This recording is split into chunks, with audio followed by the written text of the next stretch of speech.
International Speedway for part 2 of our Friday night doubleheader on LSRTV. It's time for the iSuperspeedway.com Racing Series Season 5 Championship for round number 6 of 13 in the regular season. The Revved Up 300K from Daytona, getting set to get underway under the lights tonight in Daytona Beach. We welcome you into the virtual LSRTV broadcast booth alongside of myself, Evan Pasoko, joined by Andy Kessler and our driver analyst, as always, Jared Haggerty, Laura Lawson down in the production hauler, pushing the buttons and getting us on air tonight. And guys, Daytona, always fun, back here again, and yet again under the lights. This time, though, for one of our endurance events, the Revved Up 300K, one of the shorter, though, of them, Andy. 75 laps on tap tonight around this 2.5 mile super speedway. 75, a number that you might see at Daytona if you tally the B and the A main together. Not one of the longest races that we'll see all year, but we'll see races that have 110 laps and such, but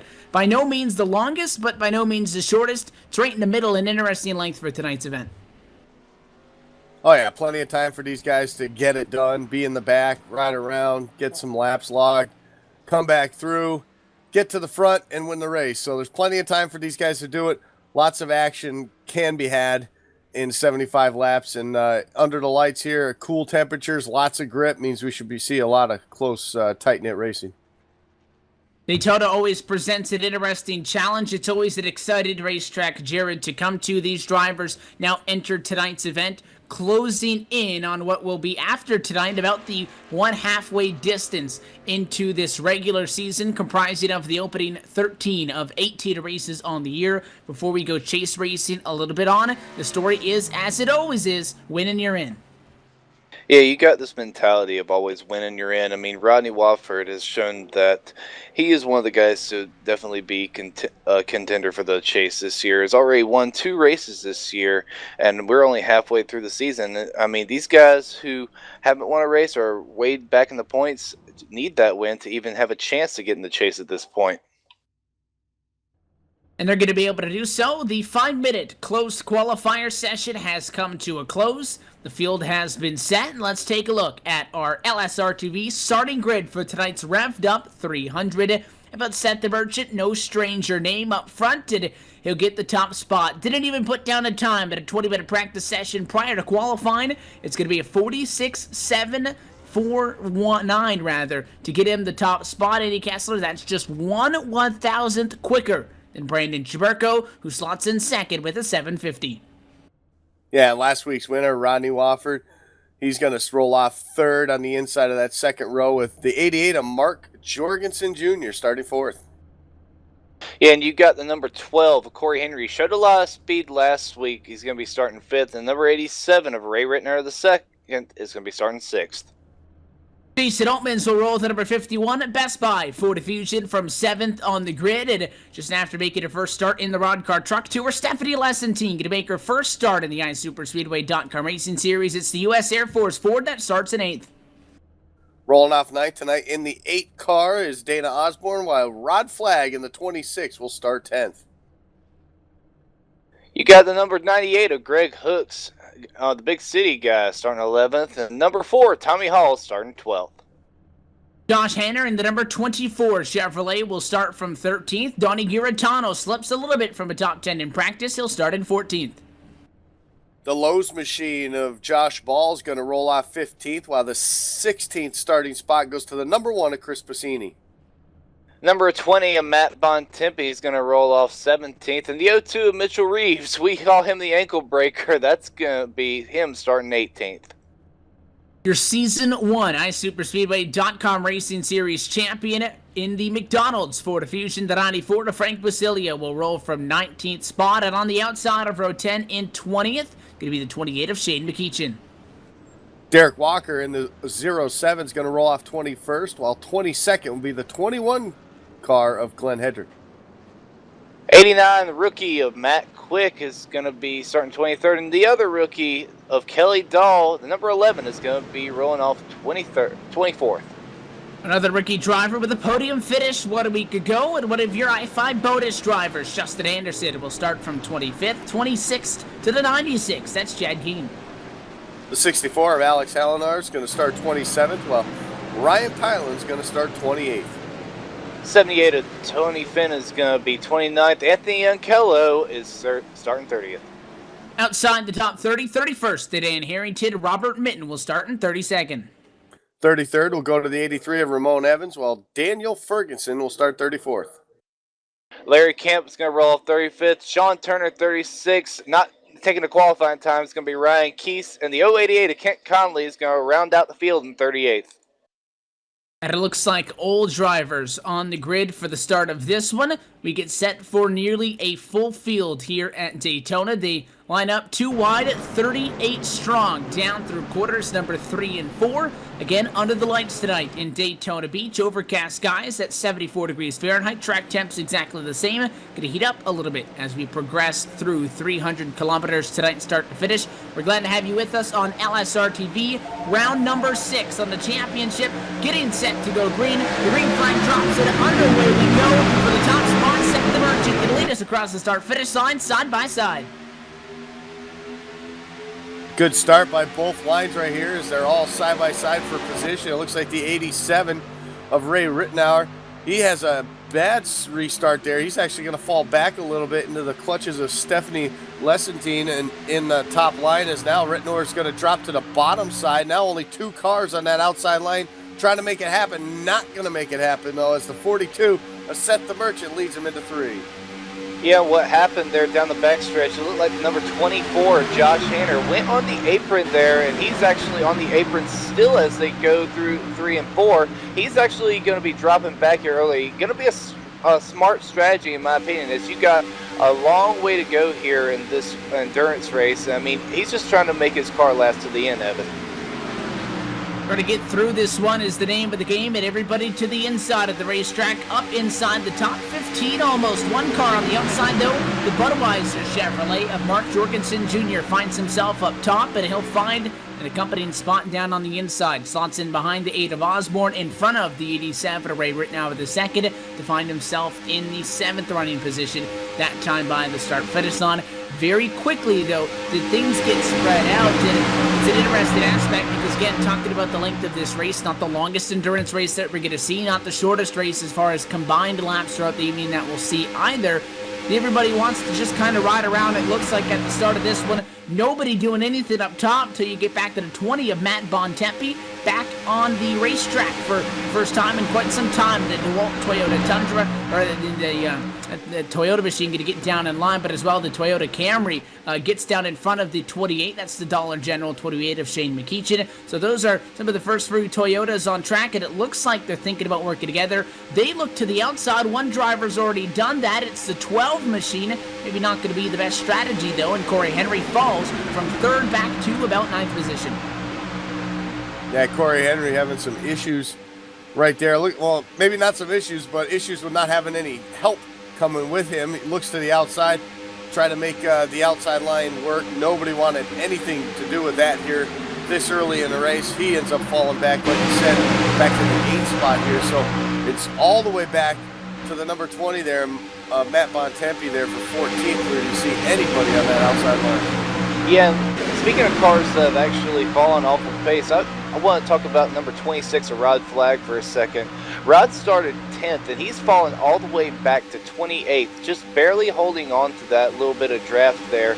And I guess I'm going to call it the backpack of this draft. They've separated just a little bit, but they're starting to catch up now. But Rod Flagg, unfortunately, is completely out of that mix, and he's actually about to lose the draft here because they go through the tri-oval, completing lap number 5.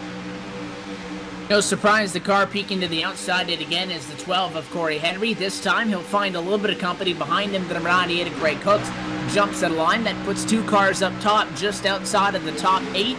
But the problem is 2 cars not going to do the trick, and that hole on the inside going to close up the 87 of Ray Rittenauer, sporting some pink numbers on that Chevrolet, and under Breast Cancer Awareness Month for the month of October. He'll slide up to the back of the 88. That door now shut, so you got to run with it now. There's no going back. The 12 to 98 outside. Stephanie Lessentine got to slide into where that 98 was running. Now they got a little bit of assistance, so to the outside goes Jorgensen, and here comes the 48. Here comes the 1.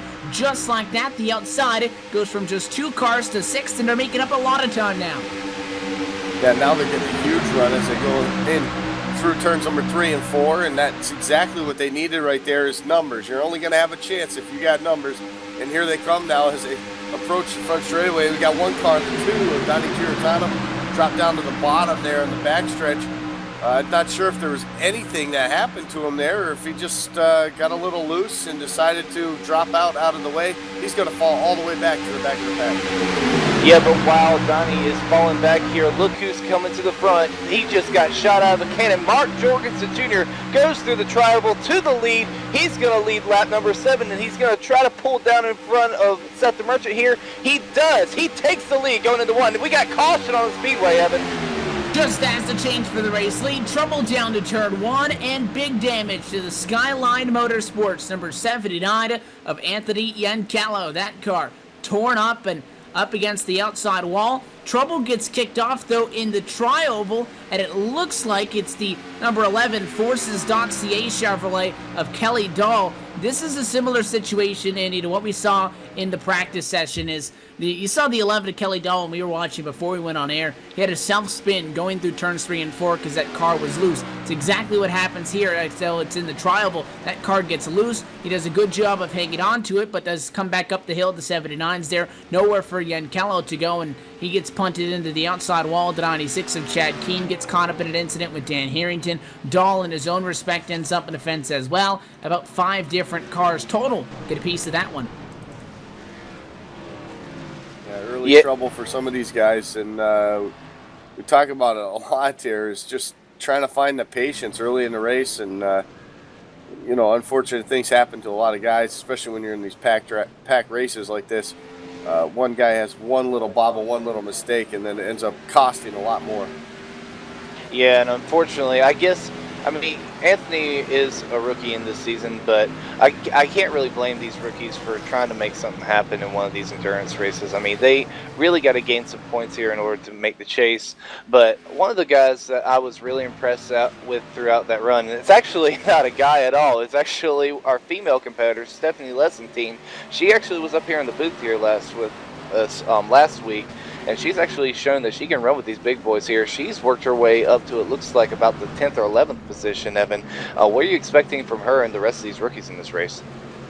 Right now, she is scored 12th, and she's just behind the one of Piscini, so she's 4 spots to the negative from the start. She looks like she'll be coming down the pit lane, and we were able to talk to her a little bit earlier tonight before we started as all these drivers come down pit road, and she says it's hard to catch somebody to suck up on that draft, so that could be something that we're going to see tonight, but she'll be on the outside lane for the last restart as she was on the first one, unless things shuffle up on pit road. That could very well be a major factor. Everybody's into the pit lane. Mark Jorgensen Jr., first driver in, and he's not going to be the first one out, though. It's going to be a 2-tire call, no tires, and gas only. Going to be the call for Rodney Wofford. Wofford will lead the fight off of pit road. Jorgensen, Jason Altmans, Josh Ball, Corey Henry will be the 5 drivers that follow suit. However, not everybody coming down pit road that last time by. Glenn Hendrick stays out to assume the top spot, as well as Rod Flack, the 21, the 26 to 1 and 2.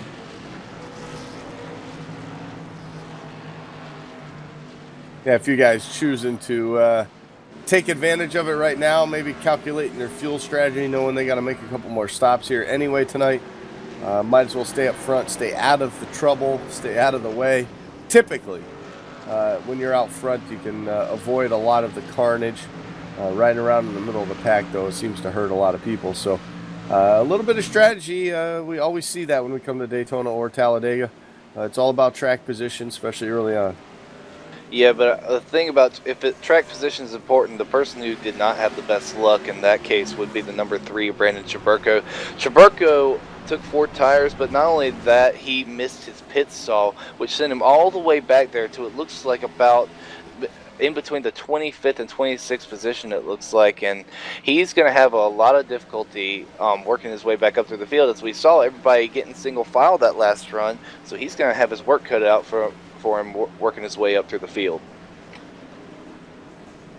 Taking a look, the lights of the pace car this time by do go out. That sets us up for a restart at 65 laps to go. So the opening stint and the first caution will take 10 laps off of tonight's 75-lap affair. Major changes, obviously, Glenn Hendrick and Rod Flack. Hendrick goes from 22nd to 1st, but In order to get in front of Rod Flag by both staying out, it means that he had to make up 12 spots because Rod Flag started in 10th for this race. Stays out, will bump up to 2nd. One of the biggest movers that have aerialed the drivers that did come down pit road, though, the 48 of Josh Ball having a great run, 15th to 6th after making just 2 tires that time by. And the good stop on pit road did not hurt his cause at all. He'll be one of the drivers up inside here, so a lot of guys having good runs so far, though. Seth the Merchant, not a similar situation. He is 15th right now after starting from pole position. It'll be a long haul back to the front for one of the fastest drivers of recent memory in this series. So lights on for the base car. Hendrick going to lead us back to the green flag, guys.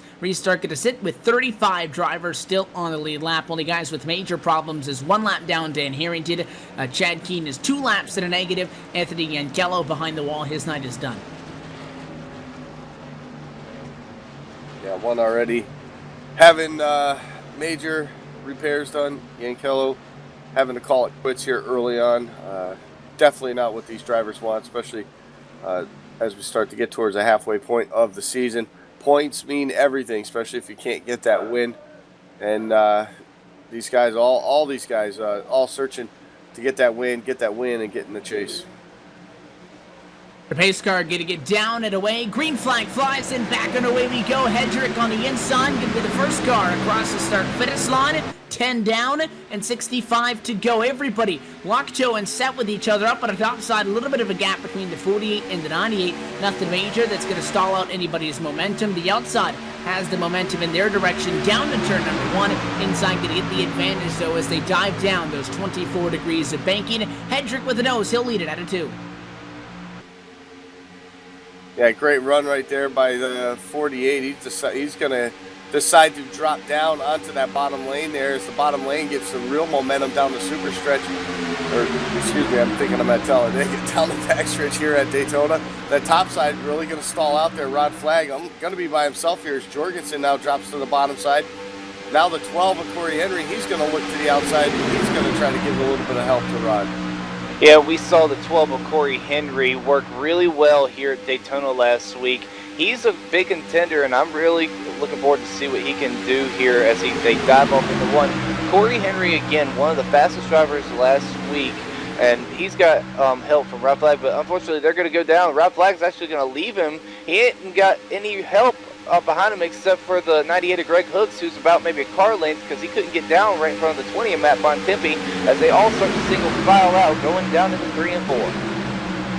Flag's able to get in line. That puts the top 7 single file. First car up top, the 12 Machida Corey Henry. He was one of the drivers up there on that last run for the outside lane behind him, the 98 Greg Hooks, another one of those names that was outside on the top. The 43 Alessantine up there thinks better of it. She jumps down to the inside, tucks up behind the 4 of Tommy Hall. The 20 now going to join those drivers up on the outside of the racetrack. Matt Bontempi leads an outside charge of 3 drivers. They sit as high as 7th in line in comparison to the cars down on the bottom. A couple of other guys thinking about it. Wouldn't be surprised if we see Josh Ball jump in line. He did it last time. Watch that low Chevy. He wants to do it. He's thinking about it. Yeah, that low Chevy likes to do it. And there you go. You see the 88 of Jorgensen Jr. now jump to the outside right in front of the 20 of Matt Bontempi. He's going to try to get the momentum going on that high side. As the 98 of Hooks actually drops to the bottom. So now there's still 3 cars there on the high side. But if anybody knows how to make that high line work, we know it's that 88 car. Yeah, but I'm waiting for the 48 to jump out. Because remember, the 88 and 48, those are teammates. The Hanrick Chevrolets, those are the guys that you want to be having when it all comes down to it. You want to have your teammate around you when it comes down to the end. And right now, those two, they were working together for a little bit, but Jorgensen, I think he's had enough of just riding. He wants to go to the front right now as they dive off into 3. Glenn Hedrick, however, still continues to lead as they go off into 4. And it's going to be Rodney Walford 2nd, Jason Altman's in 3rd, Josh Ball in 4th, and rounding out your top 5 is going to be Mark Jorgensen Jr. Jorgensen gets a little bit loose going down there. He pulled down in front of the 26 of Rod Flag, almost caused a big incident going down into the triangle. Evan, that was really, really close. Flag not appreciated it. He says you were not clear over the radio. Now a checkup behind them with the 4 machine. Getting checked up, Tommy Hall. Everybody hangs on. He'll get some damage though from behind as they scatter to avoid him. But I was going to say that it was Jorgensen who beat the 48 to the punch, jumped up to the outside lane. Then the 48 of Josh Ball did so, and then the 88 with the crossover not only kind of checked up the 26 of Flag, but then also 48 came back down over his nose. And the car that was behind Greg Cooks, the number 43 of Stephanie Lessentine, and because of that, Ford just broke sideways in front of her, and now she has some pretty severe damage on both the front and the back of the number 43 Ford Fusion after getting hit from behind and all of that. Probably getting the worst end of all of that as she sinks in the standings. Yeah, that was just a product of somebody getting on the apron and ends up getting your car very, very loose. Now we're looking to go 3 wide here with Josh Ball now in the center. Jorgensen way up on that high side. He's got the 51. Trouble! Matt Bontempi gets loose. He takes out Chris Bassini. Caution flag is out. Corey Henry's involved. 98 to Greg Hooks. 78 to Tony Finn. We got a big wreck going out of 4. They continue to slide and spin and finally to a halt. Not before collecting the 11 in all of this one. Big jump that time through quarter number 2. And again, it all gets started with just one little bobble going into the corner this time. Number 20 in an interesting situation because Bontempi 3 wide in front of him. Doesn't get hit, doesn't really make any sort of drastic movement to the inside or the outside. Andy just gets sideways in the corner, comes back up the hill over the nose of the 12. 12 does a good job of staying off of him, so, Corey Henry doing a big part in trying to avoid that one, but then 20 comes down, he hooks Passini around, Passini goes into the fence, then the 12, the 78, the 98, they all get collected. The one spinning down the hill, you got the 11, the 8, the 4, and company. Giratano in there as well. Lessentine gets a piece of it after getting torn up 2 laps ago. Big incident that time, but we'll call it the big one through turn number 4. Brings out the first, or either the second caution flag, but the biggest one so far tonight. Lots of drivers down pit road. Yeah, it doesn't take much. We talk about it week in and week out. Running this high rate of speed, there's tons of downforce on these cars, but at the same time, the aero package on these is so dependent on these cars staying straight that as soon as they do have any issues or get any type of sideways, it throws them all off. They get really loose, causes you to check up, which in that case, everybody behind you starts the accordion effect, and that's when you end up with a big problem. So pit road's open. Not everybody coming, though. A lot of leaders staying out. I want to jump in here. You look at the 12 of Corey Henry, having an interesting discussion on the radio right now. The 20 machine apologizing for getting sideways, Jared, and I'll look to you for this one. We saw Stephanie Lessentine get damage after the 4 of Tommy Hall got sideways in front of her. She hit him. They scattered. They didn't crash, though. The 20 gets sideways, gets hit in the back by Corey Henry. Same scenario. This one just happens to lead to a caution flag as it happened in the middle of the corner as opposed to the trial. And the 20 apologizing for getting sideways, but kind of under the rug, blaming the 12 machine for that, saying that, apologizing for getting sideways. He said the 12 never checked up for him, the 12 pleading his case. Yeah, it's just one of those things where everybody's shooting for the same position. I guess Corey Henry might have gotten into him a little bit going into the corner, but at this point, we're only 18 laps in here. You've got to, at this point, in my opinion, just bide your time and work with those cars around you. I mean, these guys right now, it doesn't seem like they're working that well together, but again, that's just super speedway racing. Everybody wants to get to the front real quick, and if you're in their way, I mean, they're just going to push you out of the way, and eventually something like that's going to happen. So already, although early under the lights at Daytona, things getting a little bit interesting. Couple of drivers cycle through the pit lane. Not enough to knock Josh Ball off at a top spot. He continues to lead up at the front of the field right now, and let's take this opportunity to take a look at our chase grid as we continue to work through round number 6, guys. After tonight, we will have just an additional 6 races to go until we mark up this field for the playoffs. So I'll talk about the race as it's round 6 of 13. There's 18 races on the schedule, but really you can call it the chase. You don't want to call it a playoff, but it is a playoff in the regular season, 13 races. Here's how we sit right now.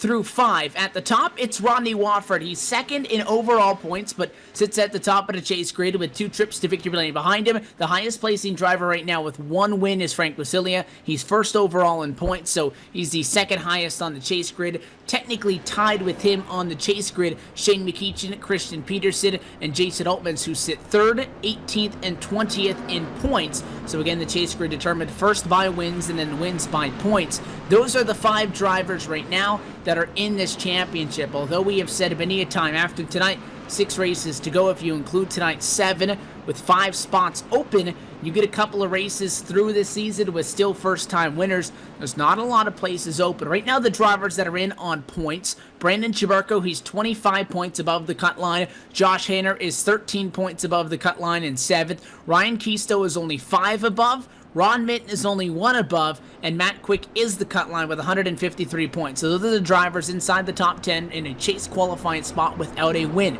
The drivers close to battling in on points. Rod Flagg is 11th. He's just 1 point back. You got Jorgensen and Passini just 7 points back. Corey Henry's 14 back, and Pyland is 23 back. Those are your top 15 right now.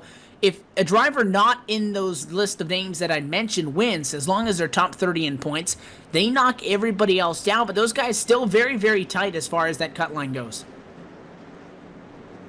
Oh, very tight.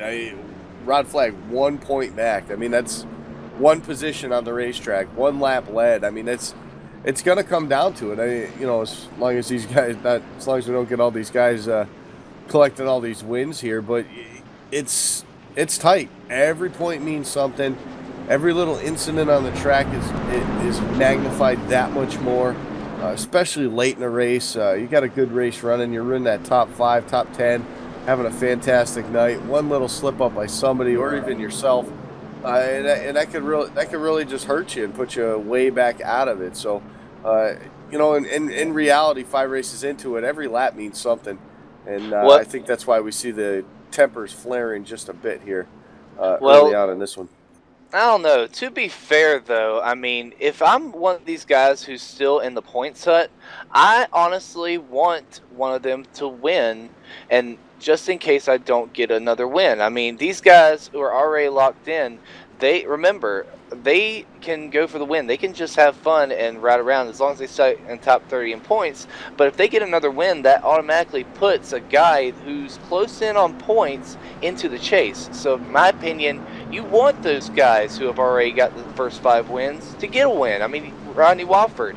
Technically, we've only had 4 winners, so I mean, in my opinion, let them keep winning and get the other 6 guys in on points.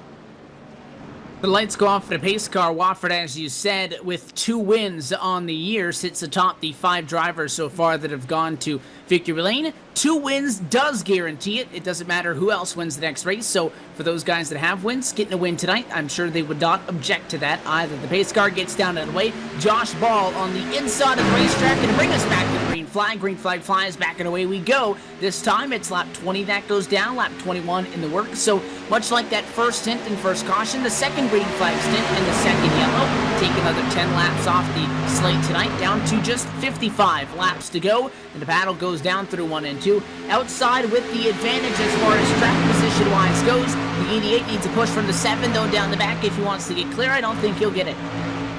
Too much of a gap right now. As you can see, the 88 actually falling back to the bumper of the 7 of Wofford. Wofford now able to hook up with him here as they enter turn number 3.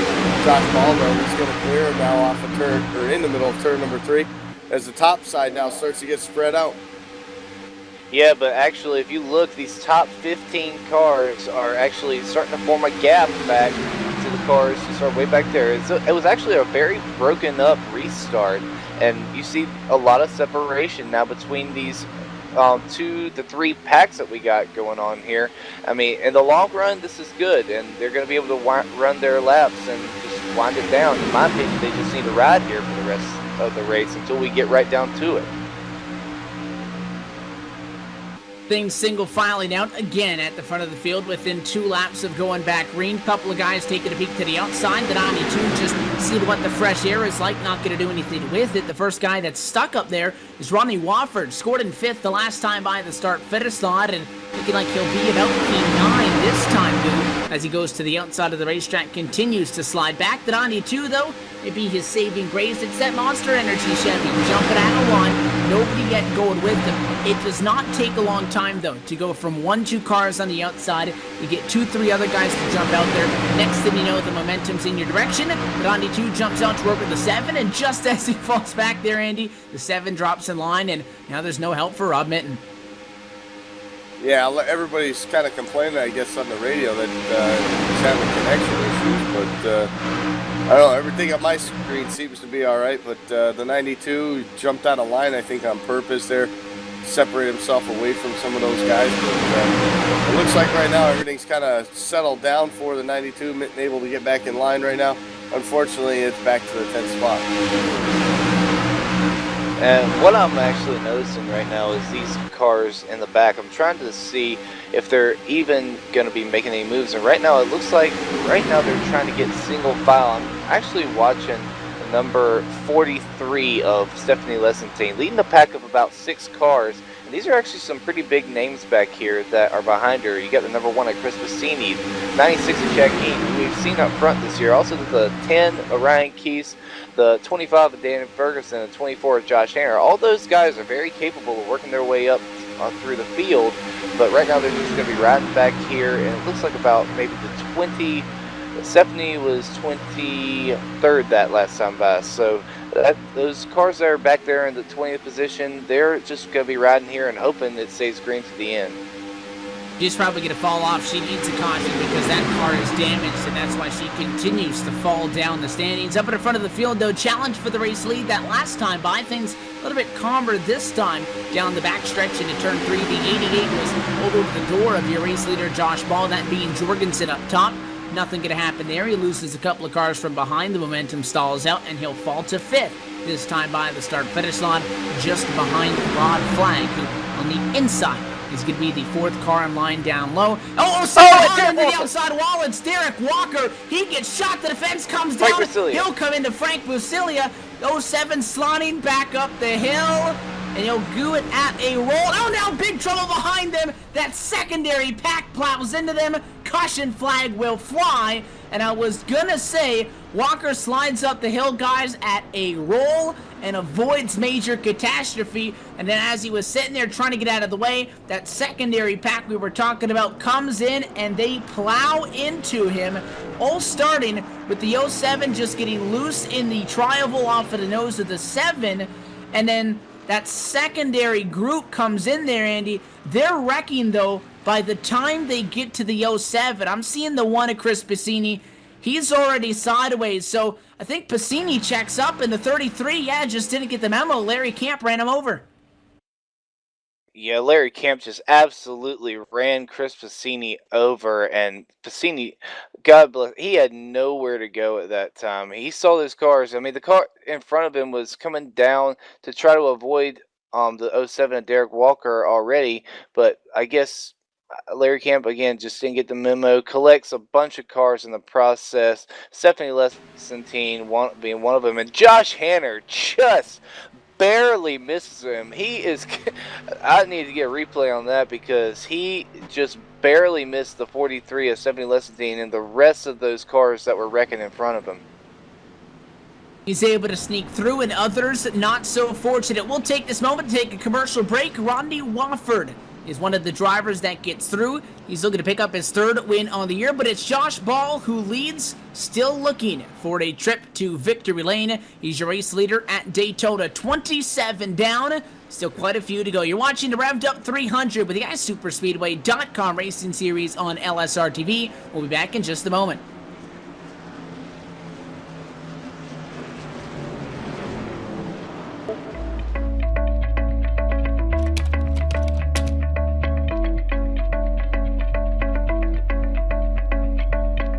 I'm Dan Garrison, software engineer at iRacing. Since the beginning of Papyrus and through iRacing, the track has been unchanging through a session. Whatever you have at the beginning is what you have for the duration of the session and the end. The track doesn't change. What we want to do is be able to have the track respond to what's going on, to have cars interact with the track, to have the track change in temperature, in the amount of rubber, We want marbles, and we want those to be generated by the cars, putting them where they should be and picking them up and rethrowing them off the race line. It's a physical-based model that we focus on first and foremost. The tire and the track interaction, what's really going on there. It would be easy to just quickly throw something together. Our standards are, it needs to make sense. What's really going on, even at the molecular level between the track and the tire. The way the track works, essentially, is we divide it up into small cells that your car interacts with. So if you're adding temperature to a certain part of the track, we can pretty accurately know exactly where that is. That gets transmitted to the server. So if I'm in a race, my data is going to the server with everybody else in the session. The server accumulates that and basically broadcasts a consistent track state to everyone, so everyone's got the same track that they're racing on. One of the big challenges was being able to implement this dynamic track with any number of clients connected and have it just work as you would expect. Have it be the same for everyone in the service who's in a session.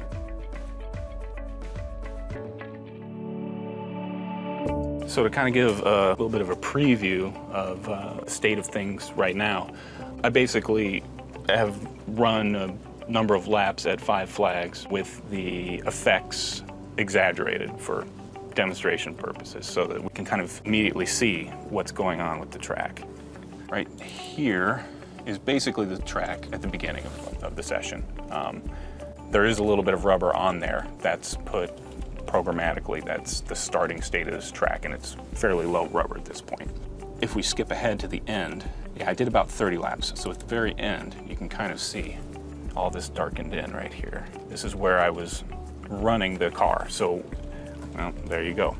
And again, this is exaggerated. A single car in 30 laps is not going to darken the track anywhere near this level. We also have the ability to see the temperature, similar to an IR camera. At the beginning of the session, it's a little bit warm down here. It's very cool up here. As we skip ahead, all of a sudden this part of the track has become very warm. This is where I was running the car. And we can also drag the little thumbnail and see the effect of time as the track cools off and returns back to its equilibrium state.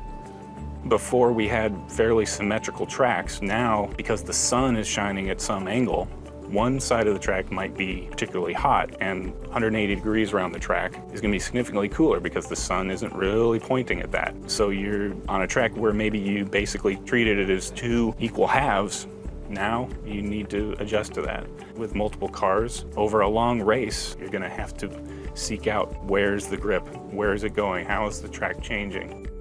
It's going to require a much more intelligent approach to racing. You're going to have to be able to handle the track through the life of the race. So in addition to temperature and rubber, we're also spending a lot of time working with marbles, putting them on the track where they should be. Later in a race, you can expect there to be marbles offline, and so a pass might be a little more sketchy later in the race because you're going to have to go through part of the track that has accumulated some rubber. On the oval side, if you want to venture out into, say, the outside line and nobody's been there yet, you can expect to find marbles there. I expect that the track... Back live at the virtual Daytona International Speedway, the lights are off on top of the American Childhood Cancer Organization Ford Mustang GT pace car as we get set to go back green. Andy Kessler with a significant smaller amount of drivers on the lead lap than before. Big trouble strikes again, and a lot of these guys getting quick fixes just trying to catch back up as we work under our third yellow. Yeah, a lot of guys having some issues. A couple big accidents we've had. That last one right there, just unbelievable how many cars came back into the picture there and plowed into the ailing car of the 07.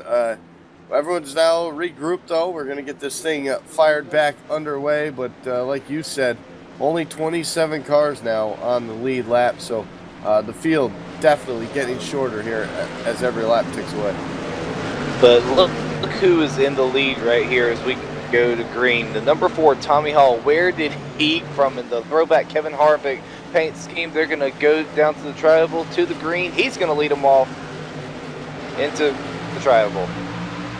Pace car drops, green flag flies, and back and away we go. The 4 better start on the inside. Everybody doesn't look like any major checkups inside the top 10. Those maybe the top 16 or so drivers all packed together tighter than they were on the grid that time down through 1 and 2. Bobble for the 64. Look out, and hanging on to it is Alex Halliner. Close call for that Chevrolet. And again, drivers getting loose on themselves. Robert Mitten in the 92 may be having some more connection problems in the Monster Energy Chevy. Meanwhile, though, the outside with the run. Here comes the 7 up top. Can he get clear? Watford's got space to the inside. He does. Is there room for the 64? No, there's not. No room that time for the 64s. They come off of turn number 4. The 4 car of Tommy Hall now all over the back bumper of Rodney Wofford as they come to the trioval at the start-finish line.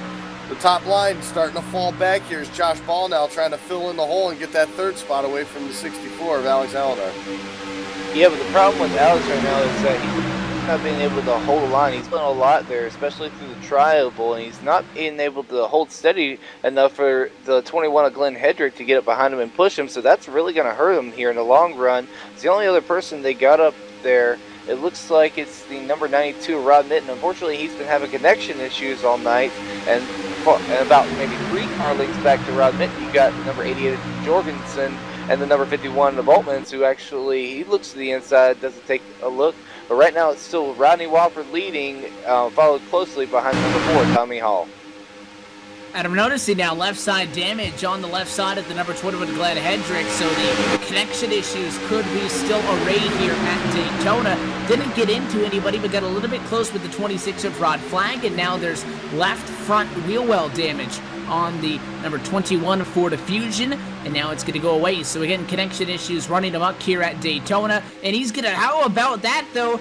Not taking anything easy there. Slots in line behind Rod Flag and in front of the 83 of Ramon Evans.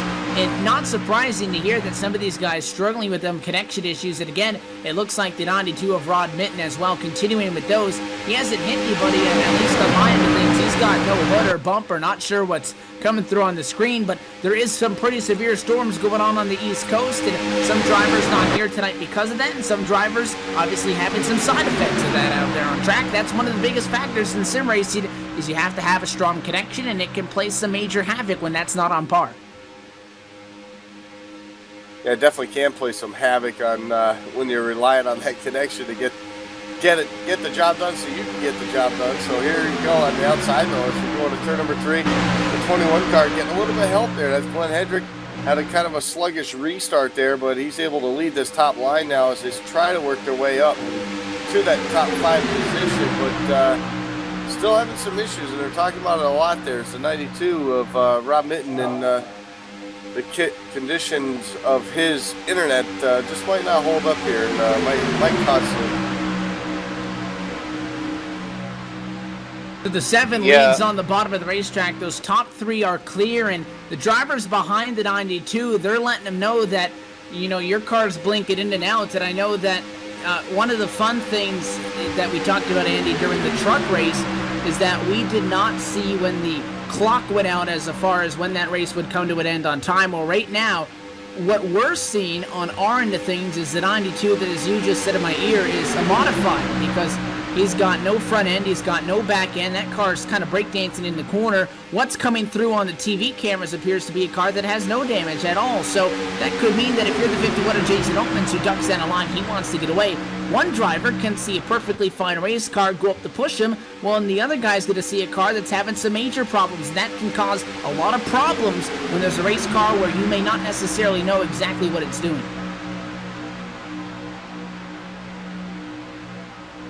Yeah, definitely.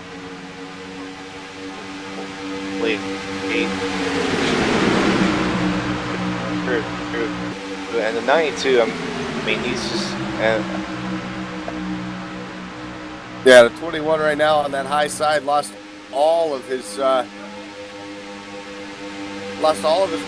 lost everything right there. But now he's got a little bit of help, it looks like, from Ramon Evans. He's going to be on the outside, try to keep those guys to the outside, maybe keep them inside the top 10 for now, right now. But Rodney Wofford right where he left off last week with the big win. He's sitting here leading this pack right now. As Tommy Hall just, for now, for at least the time being, he's happy to stay right in line there in that second spot as the field actually moves by some lap traffic. Doesn't look like it's going to be an issue that time by, so a little bit of steam now. Here comes Chaburko out to the outside. Oh, Chaburko sticks his nose in there and almost takes out the number 83 of Ramon Evans going into the corner. And Ramon Evans, another driver we don't see as he bounces off the number 51 of Jason Altmans. He almost took it out the whole field there, and that was a very dangerous moment for the number 83. He's going to fall back outside the draft now. 83 up high, going the wrong direction, thinks about jumping in line and does so, but then gets back out of the way. Daniel Ferguson at a much faster rate of speed. Ramon Evans is going to fall back behind Ryan Keese, as well as company Ken Connolly, almost all the way to the back of the lead group of cars that is still about 16 cars strong. The outside only 3 strong at the moment, and the inside, the top 2 getting a little bit of a gap that time by the start-finish line. Oh, trouble! Derek Walker, Ryan Pyland! Derek Walker, Ryan Pyland slams into the number 43 of Stephanie King. Oh, God, whoa, that was a huge wreck. Caution flag is out. Oh, my goodness. The 07 of Derek Walker just got loose going through the tri-oval. Got a little bit of help. I can't tell. Replay's going up here pretty soon. Evan, what'd you see? Yeah, again, for the second time tonight, you'll take a look at the replay now. The 07, he just gets sideways. What happens is in front of him, the 78 ducks down a little bit, tries to follow him, gets those left side tires on the yellow line. That's going to get that car very loose, and he was going to spin out of the way. The problem is the 41 of Pyland tried to avoid him on the bottom, and it bounced both of those cars back up. The 43 of Lessentine with a huge hit, sending Rylan Pyland up and over and right front into the catch fencing, although it'll be a smaller number of cars as what involved in that last incident. Rob Mitten, Ryan Keese, and company involved, about maybe 6 cars total getting really torn up in that one. Does bring out the caution flag yet again, this time right at lap 30, and again it comes from some handling problems, which at Daytona, not something that you typically have to talk about. No, it's really not something you have to talk about as of late, especially, you know, with the smoother track that has the bumps aren't really there fully yet. I mean, we are starting to see a little bit of that wear into the track, but, you know, being at night with the low temperatures, you would think that with all this grip, these guys would have so much more control, but it seems like the looseness is actually there in these cars tonight, especially it seems, especially when someone gets right on that rear bumper and a little bit to the driver's side rear quarter panel. That seems to be where the problem is really happening when they're side by side.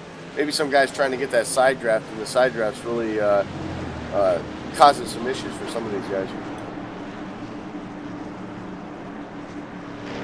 The side draft taking a big part in this. As I get word here from race controller Wofford, Rodney Wofford's actually gone to pit road here. Evan, what's the story behind that? I think, actually, no, he made it off pit road first. Tommy Hall's going to follow in behind him. Number 48, Josh Ball, is going to be in third, it looks like. It was a fuel-only stop for the 7, I'm hearing. The 28 is going to be fourth, and Glenn Hitter's going to fall into fifth. Rod Flagg moves up to sixth. The 96 of Chad Keaton, of course, we've not seen up there that much. It's going to be the seventh. The 51, Jason Olman's going to be 8th. The 88 of Mark Jorgensen Jr. is going to be 9th. And rounding out your top 10, it's going to be Brandon Chaburko in 10th. That 7 thought about it a little bit, decided to come down the pit lane, get service done, and again, it is going to be fuel only off of the pit lane. Tommy Hall was the second car in. He'll lose some time as he does take 2 right side tires. Mark Jorgensen Jr., Rod Flagg, Shane McEachin could be the 3 drivers that will interject themselves in between him and our at-time race leader. 40 laps into a 75-lap race. We're past halfway home in the Revved Up 300. And with that, let's take a look at our iRacing.com midway race break, brought to you by iRacing, the leader in motorsport simulations and as well the official sim racing partner of NASCAR. Your race leader is Rodney Wofford in the number 7, first car off of pit road as he gets up behind the pace car as Dan Harrington takes away by. Riding in second at the moment, the number 4 machine of Tommy Hall. Again, he's going to lose a couple of spots. Second going to go to the 28 of Shane McEachin. Third right now is Rod Flagg on track. Fourth is Mark Jorgensen Jr. And then rounding out your top 5, you'll find at number 4 of Tommy Hall. Riding around right now in that 6th spot. That's the number 3 of Brandon Chaberko. Jason Altmans is riding 7th. Glenn Hedrick 8th. 9th goes to the 96 of Chad Keene, and Tony Fenn will round out the top 10. 11th is going to be Seth the Merchant. 12th, Alex Handler. It's going to be the number 25, Dan Ferguson, and 13th. 14th going to Kent Conley, and rounding out your top 5 with the 24 of Josh Hanner.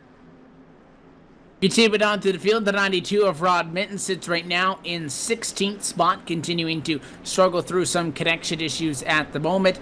His numbers don't look that bad. One driver that is, I guess numerically speaking, having connection issues is Ryan Keese, at least on the statistics that we get up here. 17th is Matt Quick. Donnie Giratano rides in 18th. 19th is Ray Rittenau with the 2nd, and 20th is Josh Baum. Ramon Evans 21st. The 22nd spot is Mitchell Reeves. Justin Anderson is 23rd. 24th is Dan Harrington. First car, 1 lap down, and 25th is Derek Walker. Sitting 2 laps down is going to be a 33 of Larry Camp. Ryan Island is going to be 27th. Ryan Keese is going to be 28th. Stephanie Lessentine is going to be 29th. And rounding out your top 30 is going to be Greg Hooks. And Hook sits 3 laps down. Everybody here on out 14 laps down. If they're not behind the wall, they're out of the race pretty much regardless. So 31st is Frank Basilier. Got Chris Basidi in 32nd. 33rd is Sean Turner. Corey Henry in 34th. 35th is Matt Bontempi. 36th is Dana Osborne. Kelly Dahl in 37th. And Anthony Iancello rounds out the field in 38th position as of now. So this next restart going to be covered up with just over 30 laps to go. It'll be rated about 32, 33 laps to go by the time we once again drop the green flag. Rodney Wofford sitting pretty right now, looking for win number 3. Question is, do you guys think that he'll be able to get win number 3? Right now, just past halfway. Who you liking, Andy? Honestly, I'm liking... Besides the guys 14 laps down. I was going to say the 79 is looking pretty strong tonight right now. But no, honestly, the guys that been impressing me quite a bit here so far. Once he's got up to the top 5, there's that 4 car, Tommy Hall.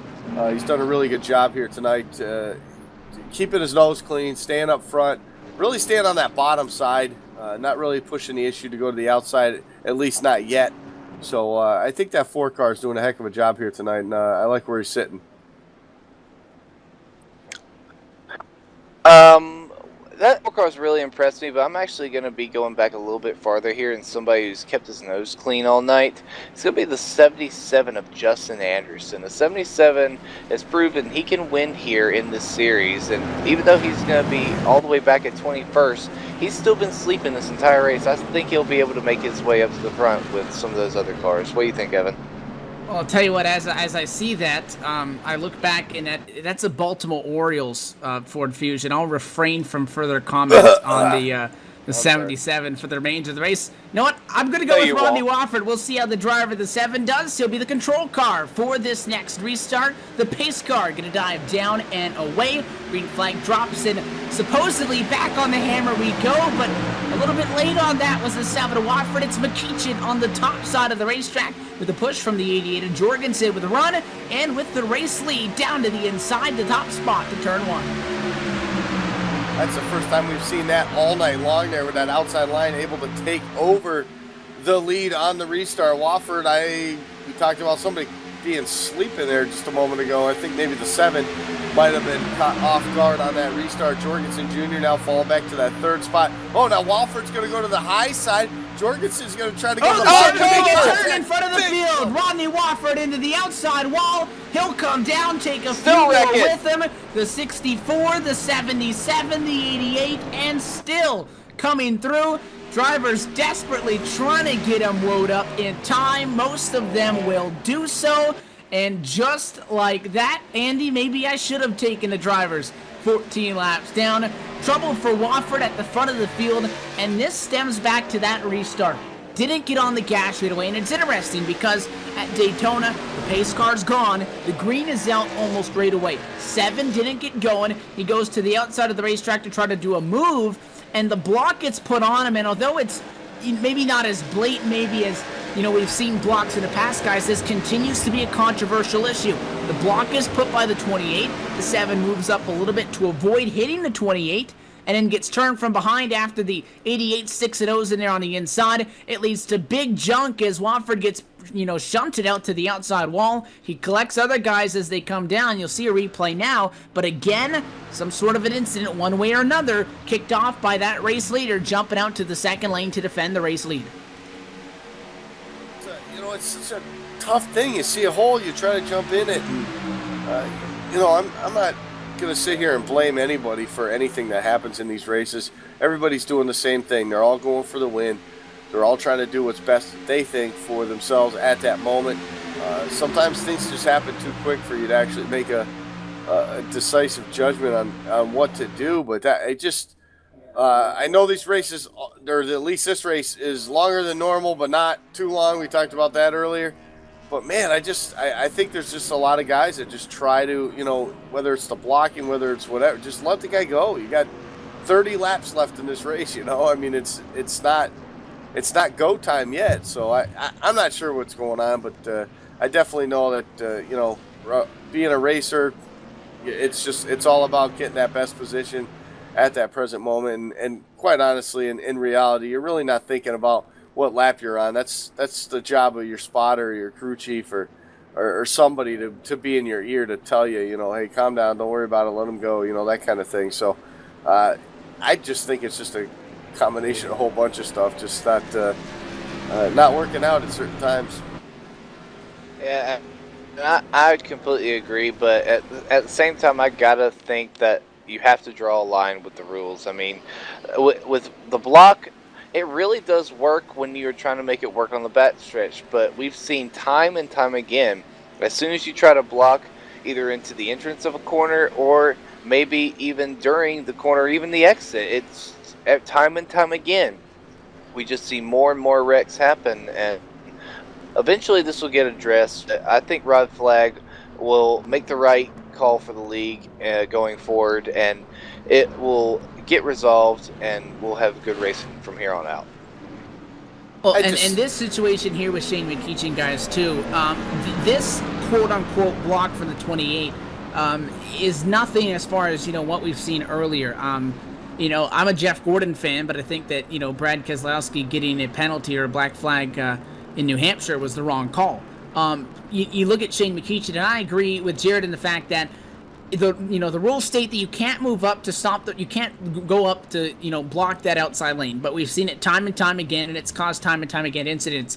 You can't penalize those Shane McEachin, because what Shane did is nothing like what we've seen in previous incidents with other guys going up and they jump up when that guy has no time to avoid it. He plows into you. The reason Rodney Wofford wrecked is because he refused to drive into the back of the 28. That's a decision that he made, but I don't think you can penalize Shane McEachin. I don't anticipate Shane McEachin to be penalized over that, but I agree that you can't keep jumping up and blocking people, and we see it almost every week.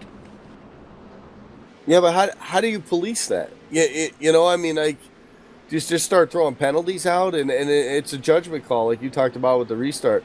It's a judgment call. Was that really a block? Did his car get loose and he's just trying to hang on to it? There's a lot that goes into it and everything like that. And quite honestly, you don't want to be that guy that has to make that decision to decide that,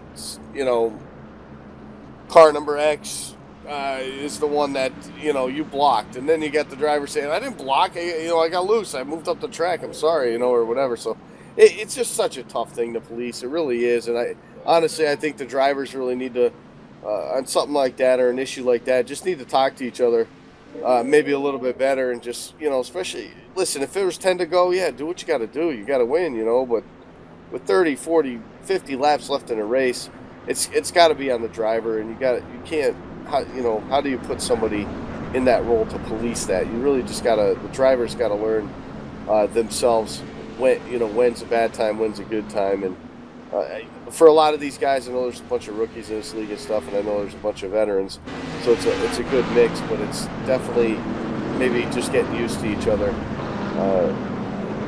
their tendencies and stuff like that. But there's just, I don't know, it's such a hard thing to police. I really don't know how you do it fairly.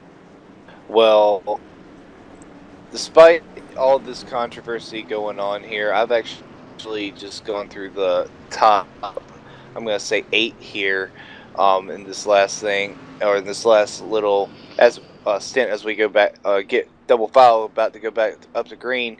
You need to look at the top 8 cars. None of them have started in the top 10, especially the guys from 5th to 8th. They started respectively 31st, 32nd, 34th, and 38th. And with all these guys wrecking and stuff going on, it's just giving them a big opportunity. And these guys who you never hear from are going to be trying to go for the win here now. And I'm really excited to see what they can do. And again, these drivers, as we saw earlier tonight in the trucks, have one quick repair. So there are a couple of drivers back at the pack that have gotten in an incident. They've gotten a quick fix. They're back ready to rock and roll. There's other drivers, as we talked about, 24 in the lead lap right now. But when we did our full field rundown, 31st on back, and will continue to fall. They're no better than 20 laps in a negative. They're all done. They've been involved in more than one incident, enough to keep them out of the race right now. So you look forward, this restart going to be coming up. It's going to be taking lap number 49, and it's going to be with 27 laps to go. Soon, these caution flags are going to start taking out a good juncture of the remaining laps. So we'll have to see what kind of strategy it's going to take to walk away with this one. It'll be Shane McKeechin, though, this time on the inside. The outside is Tommy Hall. Pace car drops down and away. Green flag flies back, and away we go. Good restart this time for the control car down low. It'll be McKeechin across the start-finish line down to turn 1. Bold move right there. Highline starting to get stacked up, which is good for the momentum as the 4-car Tommy Hall now trying to hang tough on that outside lane. Not going to do it, but it's going to be a battle for that second spot right now as the bottom lane really getting some momentum. The 92 of Rob Mitten, he's trying to get the high side going. You got the 82 of Dan Harrington we talked about. He started 31st now. He's trying to get that 3rd position away from Tommy Hall. Yeah, but that bottom line is slowly starting to pull away here. As Tommy Hall does not have the support that he needs up there. I mean, Mitchell Reeves is doing all he can to keep him up there, but right now you see the 92 blinking in and out. And my screen, he was actually, Jack King there.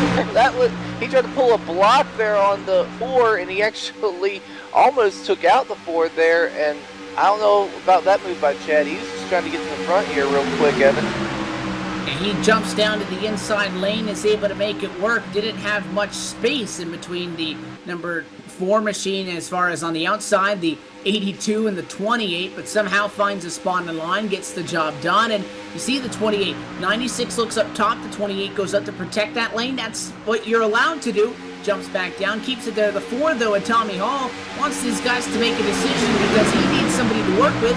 He doesn't want somebody to be up in front of him for 5 seconds and then back on, and the 4 has no help. So Tommy Hall going to go from 2nd across the start-finish line. He'll fall back to 5th that time by, and he'll fall a little bit further down until he falls back to the 3 at Chaburko, who's the next car on the outside back in 8th, who's working with that number 51 machine. That's the Best Buy Ford Diffusion of Jason Altman's.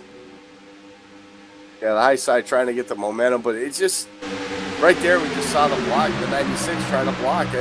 We just had a restart from a caution, you know. Oh, wow, 3 wide. Look at Chaburko on the outside. You're going to split the 4 car. Tommy Hall stuck in the middle with no help at all. Chaburko trying to make that high side work. The 51 of Altman's, he's trying to decide which guy he goes with for now. It's Chaburko.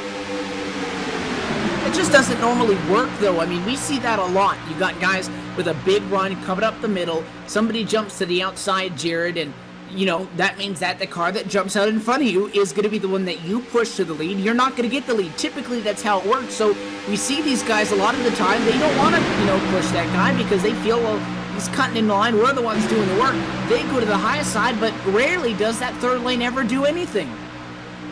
Yeah, right now I think Chaburko is just not used to running with the Ford Tommy Hall. He doesn't really know his driving look at the style. Run now. Look at this run they're getting now on the outside. Chaburko with a huge run. Tommy Hall with a huge run from the front stretch, going 202 miles an hour through the tri-oval. He just got shut out of a cannon. He's now challenging for the lead as they go into one, Evan.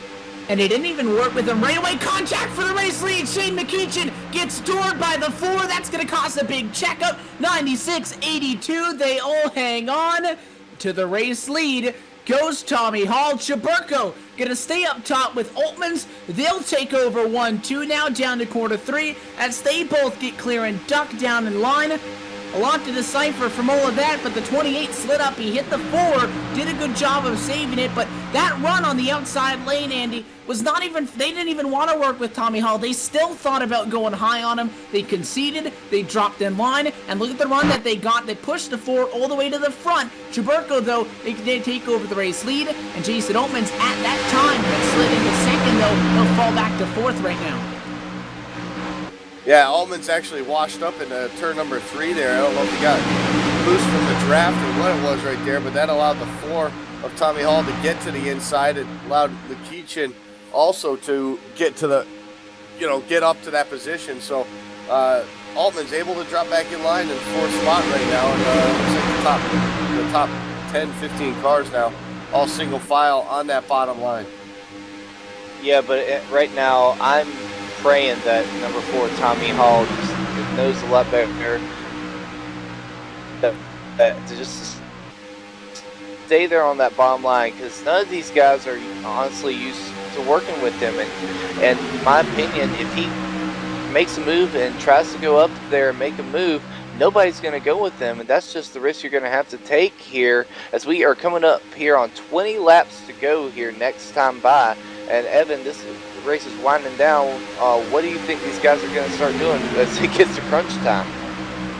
Well, it's interesting because they're at each other's throats, and then as we hit lap 20, they all get single file. That's probably going to be different when we come back. But with our LSRTV 20 to go, we'll step away for the final time tonight and go LSRTV non-stop. Brandon Chaburko trying to chase a win and a ticket into the championship is your race leader at Daytona. 20 laps remain in the iSuperspeedway.com Racing Series Revved Up 300. We'll be back in a moment. You're not going to miss a thing.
It's been a very long off-season. Teams have changed, sponsors have changed, colors and all, but one thing that hasn't, they like to mash the loud pedal. green flag is out on the 2015 NASCAR Peak Antifreeze Series season. iRacing is the ideal platform for these broadcasts because we have the best racers, the best online racers in the world. And we have such a variety of racing, from NASCAR to Grand Prix style racing, sports car, endurance racing. We do it all. Since 2010, the iRacing.com World Championship Grand Prix Series has been the absolute pinnacle of road racing in a simulated form. Great start then by Yakoda from the front. They're packing up behind number one. They're going to be 4 wide as they come down into turn number 1 for the first time. Will they make it through that first corner? You can see them funneling through the center S's. It looks as though everyone has just about made it through. We have got ourselves some contact though, Rachel. Side by side going into turns 3 and 4. Humpy's got the advantage, but Ottinger's not going to. Oh, he got into him! Ottinger gets into the 58, turns right into him, and that ends Ottinger's run. Once its sights are set, nothing can stop the ferocious lion from capturing its prey. Relying on keen senses, lions search patiently before striking with alarming speed. Wait for it. Gotcha, Mr. Piece of Rubbish. He is truly the master of his environment. Do good, be a lion.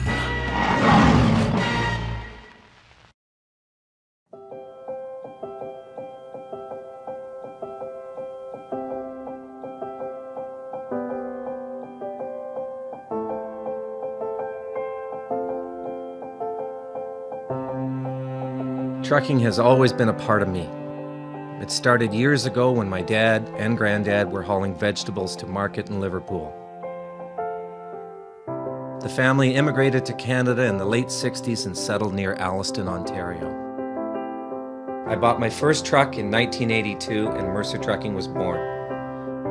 Today, Mercer Trucking has over 50 trucks in terminals in Toronto and Los Angeles. Our storage facilities at both terminals can handle any size of distribution needs throughout North America. We service the continental U.S., including Hawaii and Alaska. We run over 120,000 miles per month and some of the best equipment on the road today. We specialize in less than truckload shipments, show freight, we do rush team service deliveries, and haul your refrigerated or heated product.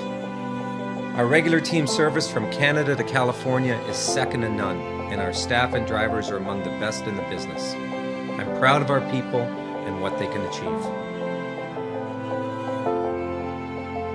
Trucking is in my blood, it's my livelihood, and it's what I do best.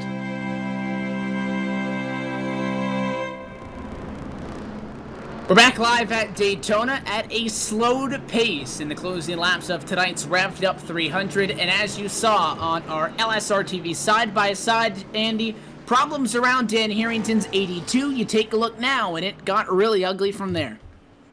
Yeah, going into turn number 3, it looks like Harrington just got on the apron, got loose, came right back up in front of the 48 of Josh Ball. Ball had nowhere to go, got into the back of him, and that's pretty much all she wrote. A big pack of cars right behind him. Rod Flagg, the 88 of Jorgensen, all those guys getting some sort of damage in that one. But trouble for the 82 of Harrington really started all. And it was just a matter of getting on the apron and getting loose. Had to check up a little bit, obviously, getting off the throttle. And the 48 of Josh Ball had nowhere to go except the back of him. And unfortunately, a lot more cars having some issues and some damage to get fixed here. Because of that, the 4 of Tommy Hall is going to find himself from 2nd to now in 13th. Got a little bit juked out on the pit lane there, Jared. Yeah, he got really juked out. Jaburko faked him out, and, I mean, nobody else came in. The only other person that was close to him that came in was Rodney Wofford. He actually came out ahead of the number 4, Tommy Hall, and so did the number 42 of Seth the Merchant, who was actually in that wreck as they start to get double fouled now. But right now, Jaburko is looking really good. I think Jaburko sitting in that lead is going to be doing really good here going into this final little stint. And he's got help. He's got Jason Altman's right behind him. But remember, on the outside, you got Shane McEachin. Shane McEachin famous for throwing that block. And I think as they're coming down to it, you got about just under 15 laps to go. Everybody's going to be blocking. Everybody's going to be going for that win here. This restart will be at lap number 62 of 75, so exactly 14 laps will remain. Caution flags take up about 4 or 5 laps, give or take, so you might get one, final couple of stints here if you want to be able to get the job done. Who can do something with it? We still have 21 cars on the lead lap, but as we always say at a restrictor plate race late, is that everybody on the lead lap has got a shot at it. Now, if you're able to get to the front while making logical moves, that's probably not going to happen. So you might see somebody get a little bit brave. Not that we haven't seen our fair share of excitement yet tonight. I'll tell you what, though, Brandon Chaburko, already a winner tonight. He won the Rod Car Truck Tour event, and he went back-to-back in a truck, so we asked him, could he go back-to-back on Friday night? Looking to do so, looking to get at a championship berth and try to get his second after being the Season 2 champ. He's in a good spot right now. The pace car going to get down and out of the way. Green flag flies, and back of the way we go. The top 4 all tucked up on each other across the stripe. Chaburko, though, with a car length lead down to turn number 1, not going to be passed as they head into the final quarter. Yeah, not going to be passed at the moment right now. That high side, though, gaining some momentum as they go through the corner. Josh Ball gets a little loose there, causes the 92 of Mitten to check up just a bit. High side, though, not going to be able to make it happen off of turn number 2. Chaburko to the lead by himself. He's clear. Now the battle side by side, heading into third for second. Yeah, you got these guys going side by side down. The bottom line, again, is beginning to take off there as the top line just is not connected up enough and just not being able to push. But they're going to really have to work that side draft. They want to even get a run up there.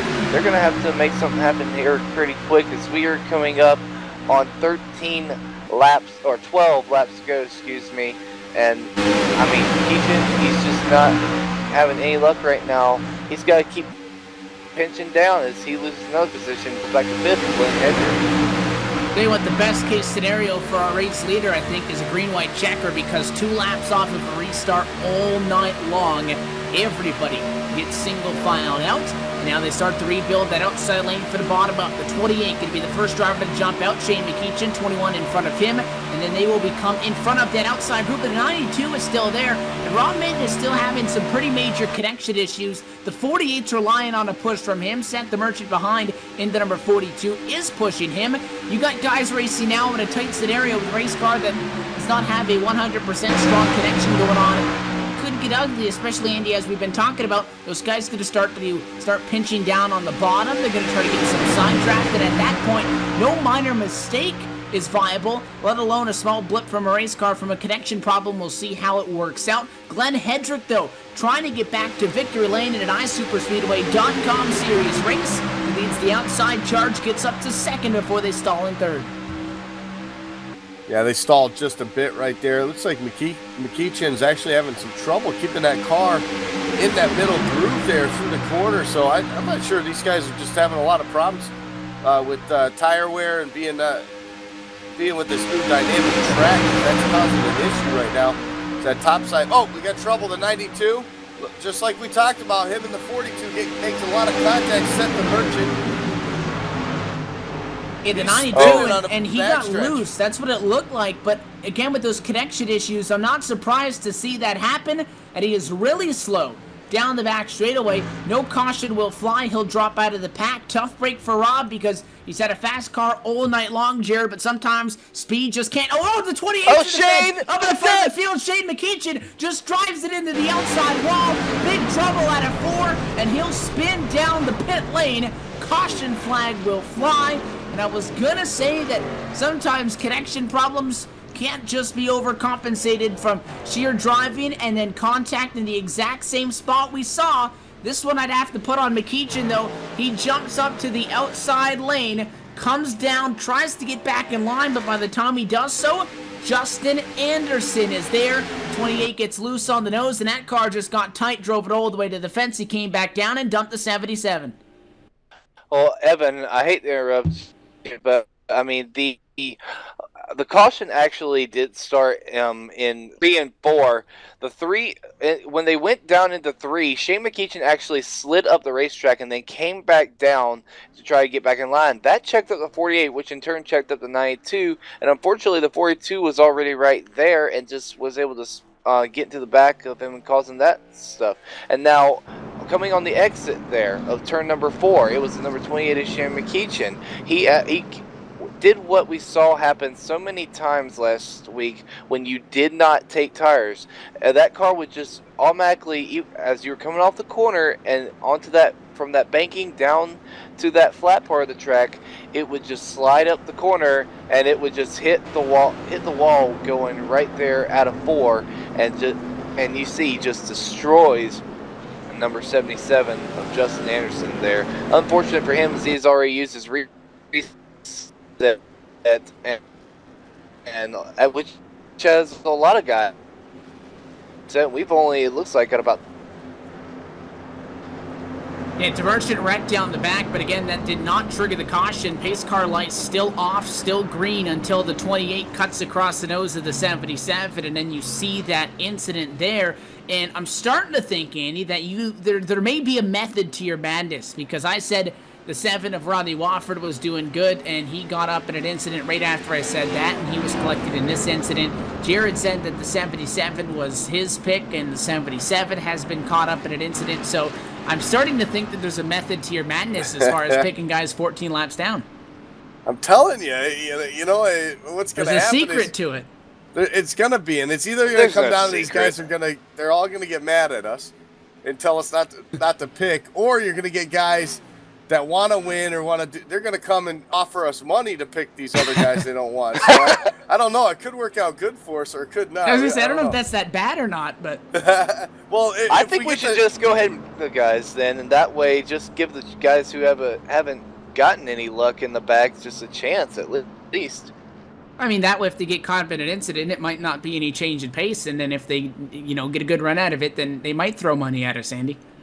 That's what I'm saying. If we get the latter part of that, it won't be that bad. But I'd hate to have 30 some odd cars get mad at us because we're picking the win, and then they have some issues. And I don't think we stand a chance when you got 30 guys coming up to the booth to kick our butt.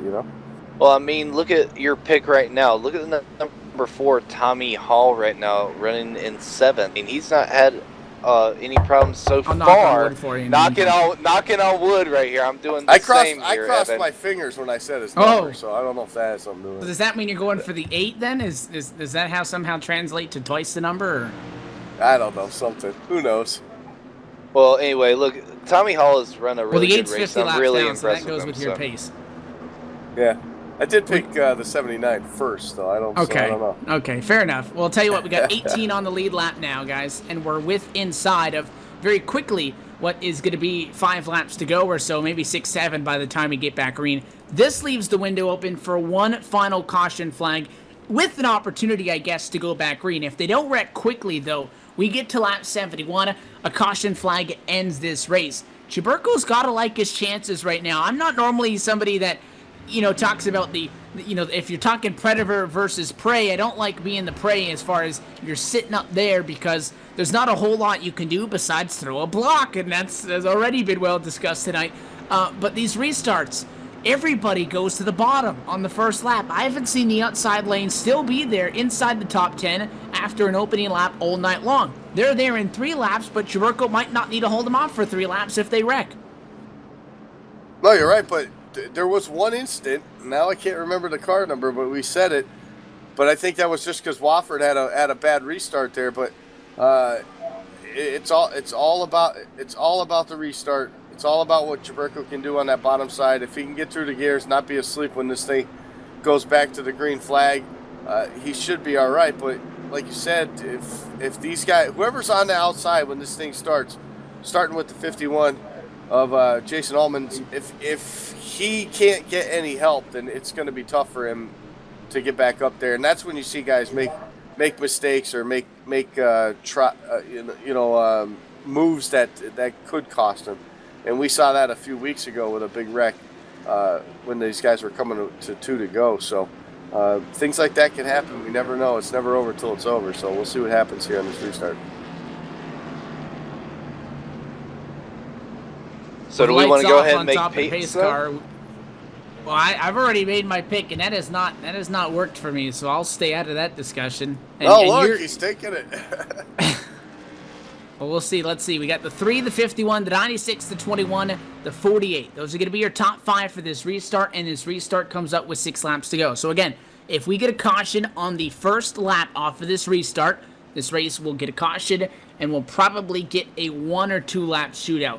I think as soon as we get one more lap in, and then we get a caution, if we do see one, then this race would end with a checker and a yellow flying together. Now, if you get to the white flag, as always, the old bets are off, and although tonight is one of our endurance events, we have to talk about what we see a lot on feature race nights, and that is always B-mains. I like talking about the B-mains, although it's technically a qualifier for the main show, the A-main. The B-mains always bring out the best, and that is white flags, guys going at it. Even though they're already in a transfer spot, they still want the win, and chaos typically ensues on the white flag. If these guys make it to the white flag, the way they've been going at it tonight, I can't promise you that all of those cars are going to complete the final 2.5-mile race to the checkered flag. The pace car gets down to the way. Cheburko needs to go to restart. He'll get it down low. Back and away we go. Outside, not a good start for the 24 machine to Hanner. There's no help for the 51 or the 21.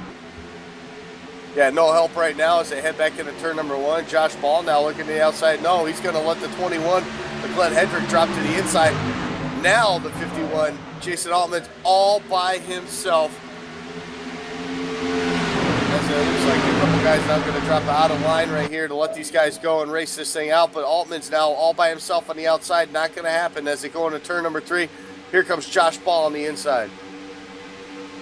Tommy Hall is slowed down the back straightaway, so the third out of the 3 picks with problems. He gets hit down the back straightaway and is slowing on the apron. It looks like his race is done. Abito Al up front, the top 7. Single file things out. Race leader is Brandon Cheburko. You have the 96, the 21, the 48, and Donnie Giratano in 5th. The 43 joining the party yet again, and Jason Altman's top 7 together, the top 6 trying to pull away as we sail off into the final 5 laps. Yeah, you got 5 laps to go as Chad Keene goes up. He's got to run here. Nobody's going to be going with him, though, as Glenn Hendrick's going to slide in a second. That's the risk you're going to take. You got to be able to make that move, but you got to have help at the same time, as Chad Keene's going to now fall all the way back to the back of this top 7, and it's going to slot the 21 into the catbird seat. Now, who's going to be able to try to take that spot away from Cheburko? I don't know if they have enough time here. Cheburko maintains the lead. He would shut the door just a little bit on Chad Keene, force Keene to the outside wall, and up there, not in any way are you going to gain some momentum, so everybody bumps up a spot. It's Hedrick to 2nd, Josh Ball to 3rd, Giratano to 4th, Lessington to 5th. A lot of these drivers have had some incidents already tonight. 51 goes to the outside after Glenn Hedrick doesn't do it. Does somebody jump out and work with the Best Buy Ford Fusion? Nobody yet. Down to quarter number 3 and 4. Going to be 3 laps to go this time by. A yellow would end it. Yellow will definitely end it, and we don't want to see that right now as a couple more cars are trying to get up into the mix here. As the top 6 right now, still single file, just wait until that final lap, I believe is what they're going to do. Here comes the Altman's now back to the outside. He's going to try to get some help from Chad Keene. Keene's going to be the only one to stay out there. Rittenauer now is going to go to the inside. They're going to try to make that inside line work. No help on the outside right now for Altman's. The 96 will pull in line behind, and because the top 6 weren't doing anything, Jared, now everybody else in that secondary pack has joined the party. It's a 12-car lead pack, 2 laps to go this time by, and Altman's leads the outside charge. It's now 4 cars strong. Here comes Jason Altman's a 51 Best Buy machine. He is on the outside leading that thing. He's going to get a big push from the 96 of Chad Keene, who got shuffled out there. Here comes Altman's down into 1. He's got a big run. He's going to make that transfer all the way into 2. Hopefully he can do something, as now we've only got 2 laps to go down the backstretch. Glenn Hendrick takes a peek to the outside. Nothing there. Josh Ball is not even close to him. Glenn Hendrick, he's going to have somebody work with him on the outside if he's going to make anything happen, going down into 3 as we are going to come up on the final lap here, Evan. They're looking for the white flag. That's the magic ticket to race it out to the checker, this time at a 4, the 3, with a big push from behind from the 21. The game of chicken stands. Top 4 single file. White flag flies in. That's going to be a very wide number 3 car on this last lap. Oh, that's very wide. You believe it. We've seen him do that at, so we got a little checkup right there with the 43. Everybody's going to keep it straight. Little trouble behind them guys as the leaders come off of turn number 2 for the final time. Josh Ball trying to figure out where he's going. What a block by Chaburko. The 21 of Hendrick goes to the outside. He's all by himself right now. Josh Ball going to move up into the second spot. Here comes the 2 now with Giordano. 21 tried to fake him out. He went high. Chaburko shut the door. The 21 shot to the bottom. It wasn't enough room. Final turn. Nobody going to be able to make a move. Josh Ball, one last-ditched effort to the outside. Not going to happen. Checkered flag flies. And a win to Brandon Chaburko. He'll go back-to-back and sweep the Friday night doubleheader. And with that win, he'll punch his ticket and go from 6th in points to part of the now 6-driver chase grid as the 3 machine gets the job done. The 21 machine, I'm sure he's got something to say. There it is. A little bit of shot to the driver's side door. And it was a good move by Glenn Hendrick, I gotta say, Andy. We knew the 3 was gonna block. If you're gonna block, the straightaway is the place to do it. That's why they did it. I got no problem with it. 21 goes to the outside. He knows that Chaburko is gonna go up top with him. And as soon as that 3 started going, he shot to the inside. He just couldn't get enough to get to the inside. If he was on the inside, it's probably a good thing because they both would have ended up in the inside fence. 21 tried to fake out. He almost got it. And then at that point, Josh Ball really didn't have a chance to get much out of it. He'll take the podium as well as Giordano. Yeah, that was a great finish. I mean, Glenn Hendrick, he did everything he could to try and make that work. Unfortunately, he's going to fall just shy of a podium, so we won't get to talk to him after the race here. But look at the finishing order here. You got Brandon Chaburko in first. Josh Ball, who started back in 15th, worked his way all the way back up to 2nd. Guy Giordano started 14th up to 3rd. 22nd was where Glenn Hendrick started, worked his way up to 4th, and the 51 of Jason Altman started 7th, finished 5th. So overall, I think it was a good race for them. And one other person I want to mention, the rookie Stephanie Lessentine. This is her first race. She was making it look easy. She started 8th and finished 6th.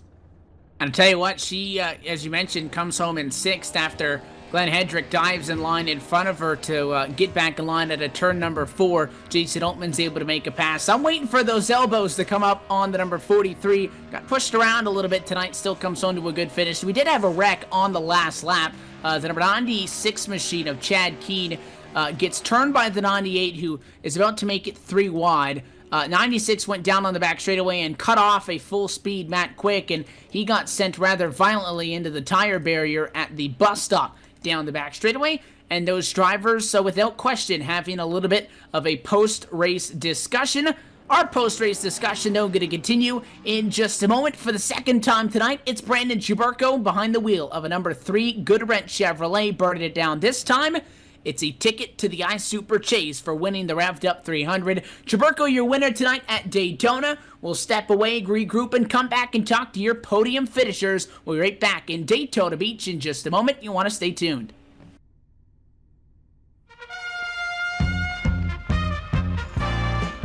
While lions are notorious for their voracious appetites, they spend a great deal of time feeding other creatures. In fact, lions will take great care to ensure there's plenty to go around. As you can see, they keep giving with utter ferocity. Bravo, lions, and bon appetit. Do good, be a lion.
Trucking has always been a part of me.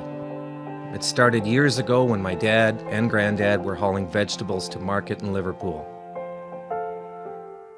The family immigrated to Canada in the late 60s and settled near Alliston, Ontario.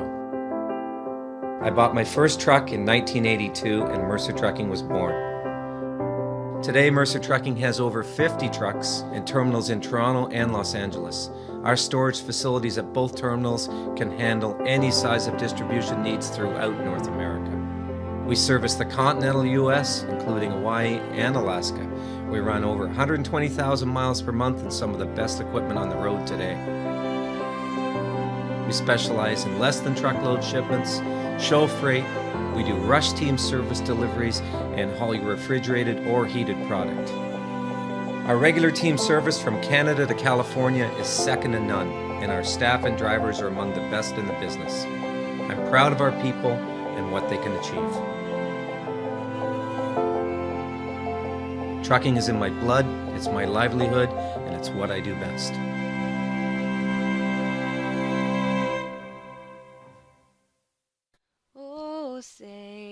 We're back live at the virtual Daytona International Speedway. Round number 6, the Revved Up 300 on the Season 5 Championship with the iSuperspeedway.com Racing Series campaign comes to a close tonight in Daytona Beach after a wild 6-lap shootout to the end and one final push. Brandon Chiburko told you he'd make that 3-car very wide, does so, and goes on to punch his ticket into the chase. We'll talk to him in a moment as that team goes out and grabs the brooms. But meanwhile, down on the pit lane with a driver that comes home in 5th place tonight, Jared Haggerty. You're down with the driver of the 51. You've caught up with Jason Oltmans.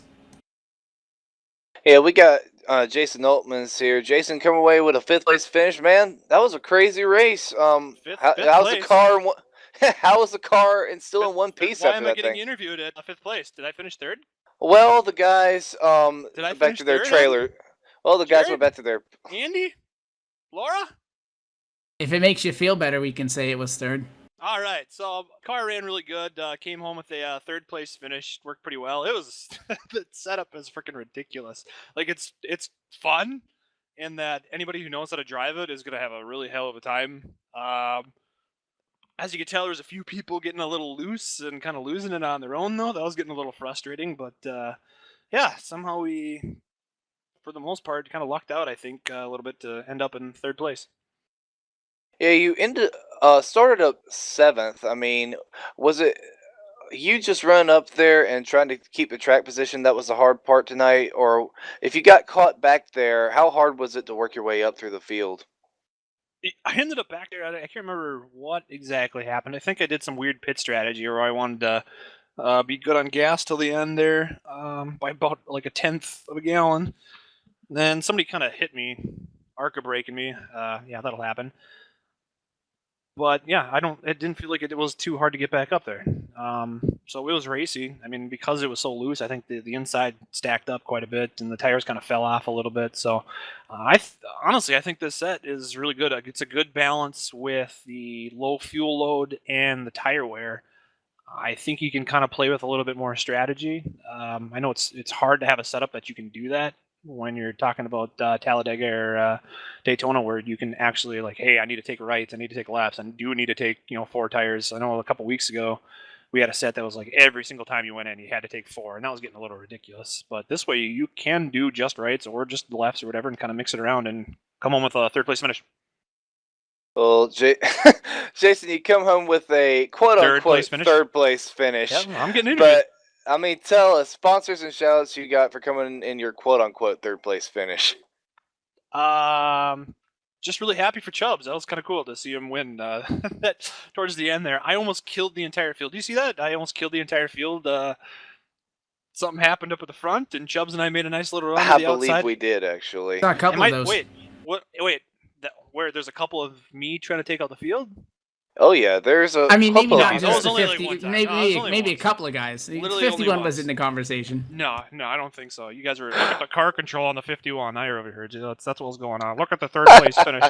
What was the question? I'm supposed to give shout outs and stuff? Yeah, I was gonna ask you for your shout outs. Who you got going for you tonight? I'm already killing my time. I'm not supposed to be here enough, so I'm just gonna leave. See you later, guys. All right. That's going to be the number 51. Or did he drop the Jason mic, or is the mic still in good condition, or was it dropped?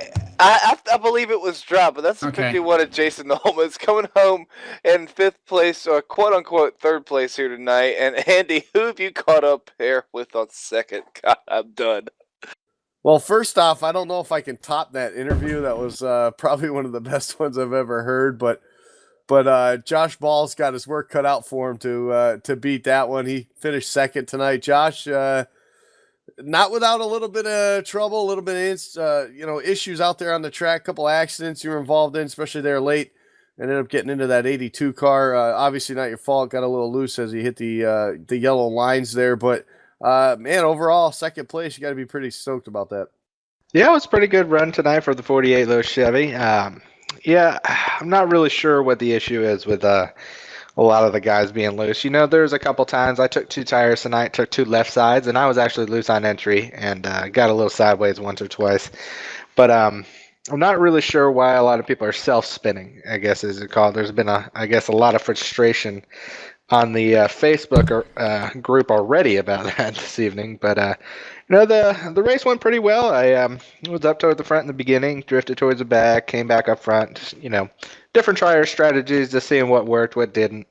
I was able to get up there towards the end and see what could happen, but got some damage. And I didn't think I really had a winning car at that point. Maybe not a winning car, but tucked up under the bumper of another, still pretty fast.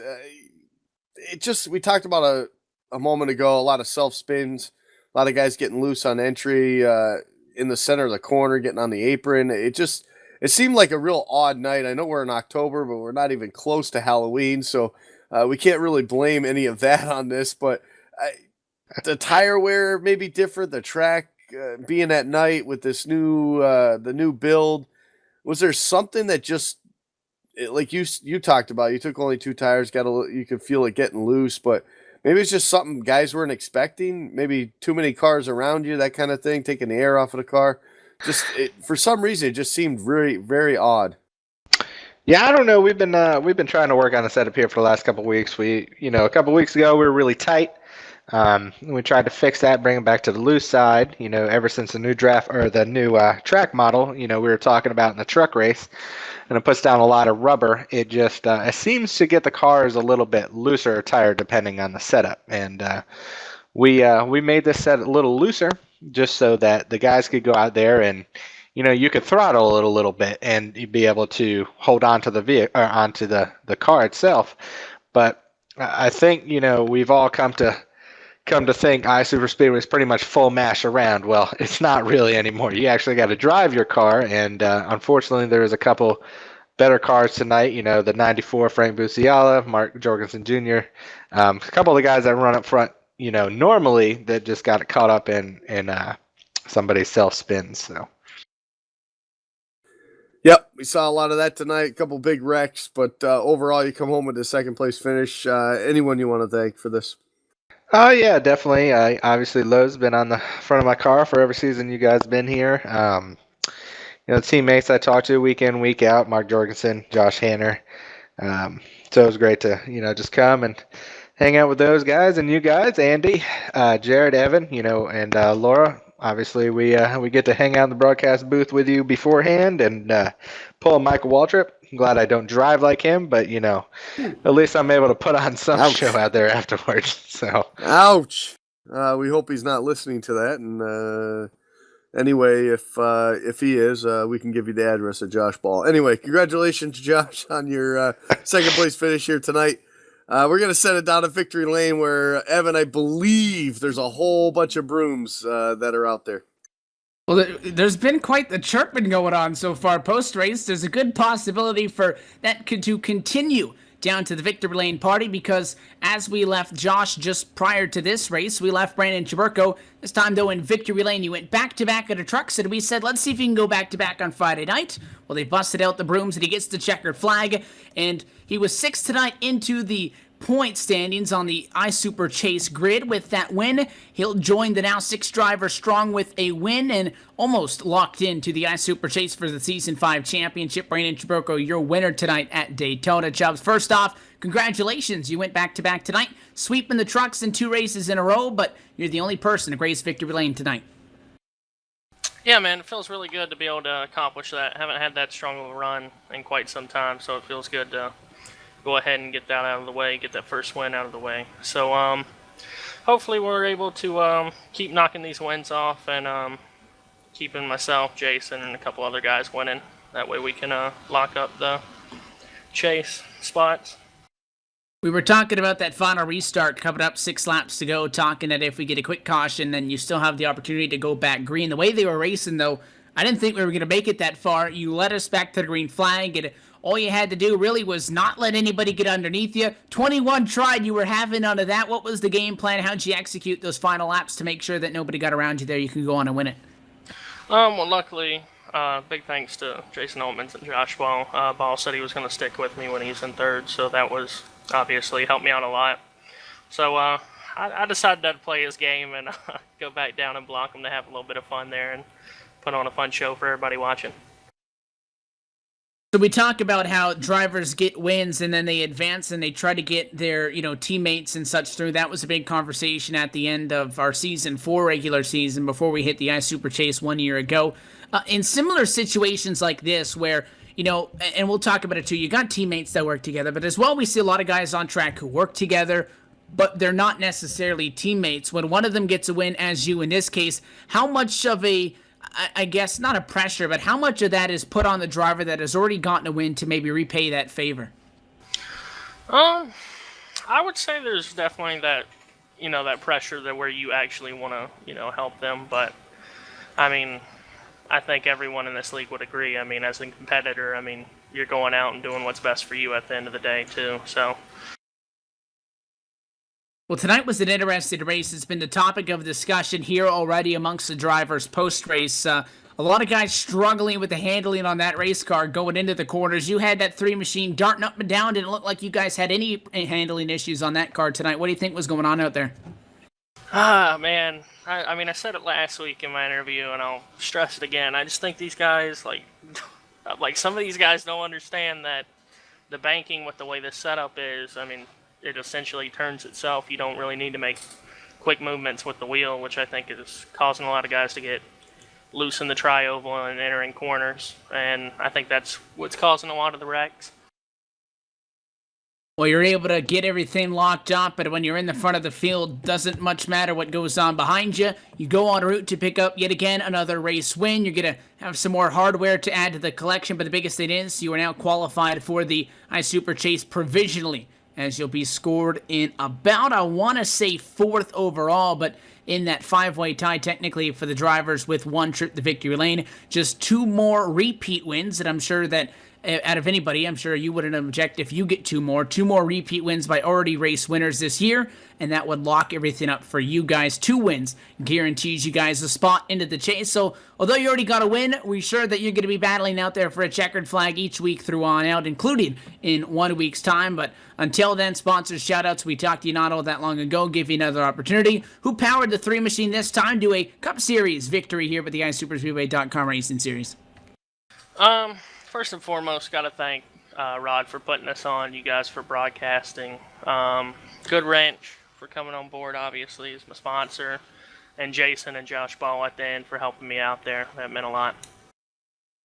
Well, Brandon, we thank you for sticking around and chatting. Again, congratulations. I know all the drivers already congratulating you, but congrats on behalf of us as far as getting that win. Not only in the trucks, not only for going back-to-back in the trucks, not only for qualifying for the iSuper Chase, but as well for sweeping the evening. Haven't seen that in quite some time. Probably won't for a while unless, maybe you have any say in that. But again, thanks for sticking around and chatting. Congratulations. We will see you for next week's race.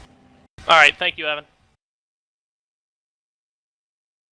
So that is your race winner tonight. Brandon Chiburko takes home the checkered flag, guys. And before we shut the door on round number 6, we see another first-time winner.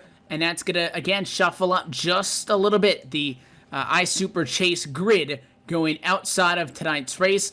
Brandon Chiburko gets the win, and again, unofficially, he was 6th in points coming into tonight. I'd put him about, with the poor run from Shane McEachin, and again, I don't have the necessary point totals on me now. Chiburko is going to be either in 3rd or 4th on the chase grid. All that really matters is he'll be up there with all the guys with 1 win. Not necessarily a guaranteed spot, but he's punched his ticket so far and is on the right track. And after a dominating night all around, winning both the trucks and as well the main event later on. Yeah, no, this is, you know what, with every first-time winner of the season comes, that's just one more guy that can't make it in on point. So as we get closer and closer to this chase, Evan, it's just going to, I think, heat up the competition even more. It's going to maybe make these races that much more scarier to watch or to be in, actually, as a competitor, knowing that, you know, your time to win, your time to lock yourself into the chase is running out. So I think for a lot of these guys that have had some issues, you know, Jorgensen Jr.'s on the outside looking in. Another bad, unfortunate wreck here tonight puts him out. You know, guys like that, just the wins are going to mean that much more because of these bad runs like this with the points not going their way. So I think it's just going to heat things up as we move on through the schedule. Yeah, but despite that, Andy, I really do think that at least one of these guys who we've not really talked about much this season is going to be able to get that win. I'll give you a prime example. When we ran season 3, it was myself that was one of the underdog people running for the chase who locked themselves into the chase and was able to run for it. Didn't finish good, but despite that, made it into the chase. And we're going to go to the last season.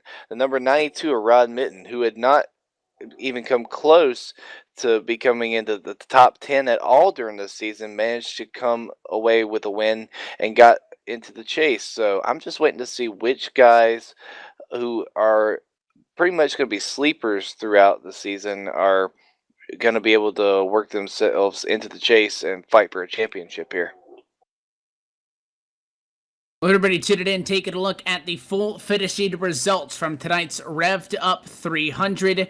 An exciting race heads into the books, and Chiburko picks up that win. He will surpass Shane McEachin in points, so he'll take 3rd on the chase grid through 6 races of 13 before we go chase racing in the end of 2015 for the Season 5 Championship. Another one down and more on the lineup. Next Friday night, another doubleheader. You got the Ron Carr Truck Tour. They're going to be back in action yet again for race number 7 from Kentucky. That one going to be under the lights, and then back here later on in the evening at 10 o'clock Eastern. One of the feature races, the B main and the A main from Talladega, going to be coming up as well a little bit later on. So Chiburko takes home the win tonight in dominating fashion, and that puts week number 6 now down in the history books. We move on to next week. So that wraps things up for tonight. I want to thank everybody for tuning in throughout our doubleheader through the trucks and as well through tonight's iSuperspeedway.com Racing Series event. If you want more information, you could obviously go to iSuperspeedway.com. Also, if you have social media, you can follow them on Twitter at iSuperspeedway or on Facebook at facebook.com/Facebook iSuperspeedway. The Rod Carr Board of Directors, a lot of people behind the scenes that make all of this possible. Rod Flagg for being the race director, Frank Basilia III, the vice chairman of the board, Josh Hanner, the competition director, all of the drivers on the general council that go through the reviews throughout the week, and as well the sponsors for making a lot of this possible. You want to stay up to date with everything LSRTV, and if you're a fan of double headers for that matter, this Sunday, got an exciting doubleheader coming up. We got fast racing and as well Pacific Majors. All of that information and more can be found online at livesimracing.com or on our Facebook at facebook.com/livesimracingtv. You can also find post-race recaps, news, and other press through our partners at racechaseronline.com and as well at iracing.com/iracingnews. So once again, on behalf of Brandon Chiburko, congratulations to him for sweeping the evening. He walks away the big winner tonight, and as well the latest chase competitor, as he again looks to try to become the first driver in iSuperspeedway history to walk away with 2 titles. Basilia, Chiburko, Flagg, and Ball all have 1. They all race to become the first multi-time champion. Jaburko going to be another name on that list that is going to be able to get a possibility in doing so. Until next time, on behalf of the broadcast crew tonight, for myself, Evan Pasoko, Jared Haggerty, and Andy Kessler, as well for our executive producer, Laura Lawson, thank you so much for tuning in. Good night from Daytona Beach. We'll see you this Sunday. Going to be another doubleheader on LSRTV.